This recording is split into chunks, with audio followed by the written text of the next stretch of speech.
Dr. Weber, you're recognized. Madam Speaker and members, I rise today in strong support of this bill. Most of you know I spent 40 years working at the university, and I've worked with all kinds of age groups, not only at the university, but also worked in high schools. But in addition to that, 8 years I served as a member and president of the second largest school district in California, that's in San Diego. And during that time, I was on various commissions in terms of education reform, national commissions, serving as vice chair and all those things, and had an opportunity to look at the research that's there. And the research is clear. No one here has actually said that the research is not solid, that children going to school at a certain time, particularly that age group that we're talking about later in the day, do perform better. And those of us who are parents know what happens when you're trying to get up a teenager at 6 in the morning and to get them moving. It just doesn't happen that way. This bill probably will eventually, at some point, also change for elementary schools because they function better at 7 in the morning than they do at 9 when they go now. And so if we really want to talk about what is best for kids, and we really want to talk about what works, this works. And it's not the panacea. It will not answer all the problems. All the social problems we have at home and everything will not be solved because your kid went to school at 8:30. You still have to be a parent.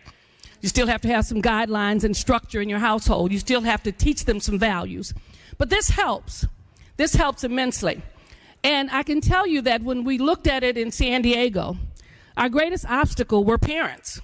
Not those who were informed, but thinking about their day and what they needed to do. The worst school board meeting I ever chaired in my life. It was not opening up health clinics where we had a lot of folks in opposition. It was not when we dealt with the issues of LGBT communities and the Boy Scouts and had to basically take their curriculum out of our schools. Those are difficult board meetings. But I tell you, when we changed times, you had every parent in the city, whether they were going to go early or late, who did not want to change, even if they were changing to go earlier or going later, whatever it was, because they just don't like change. And I'm telling you, you would have thought we had killed everybody's dog, cat, and bird and hung them from a tree, the way people were crying in that school board meeting about time change. And we made those hard decisions, had to make some time change, and then the people went away. They changed their time, they changed their schedule, and they did what they had to do. The current structure is not convenient for parents. We can say it is, but it really is not.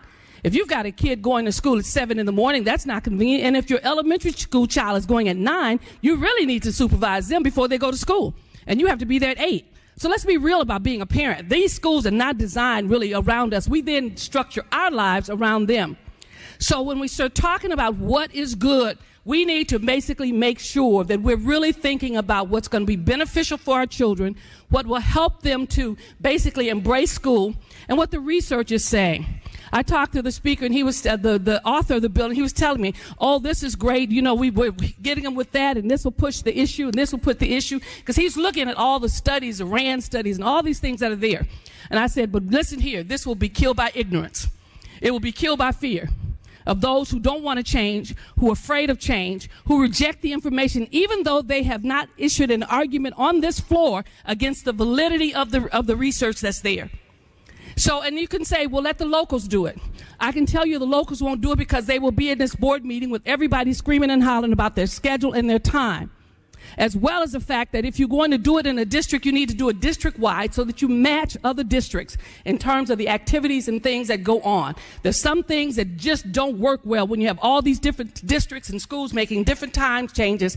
It will not work. We've seen that when we've gone year-round for high school and it didn't match everybody else's schedule for one high school and it didn't flow right.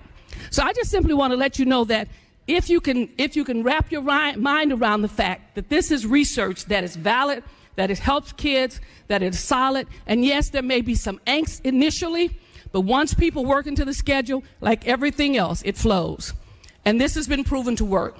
So for our kids' sake, I hope you would seriously consider SB328, I don't have my glasses on, and basically vote for this bill so that we can begin to move forward and at least do the small things we can do to help our children.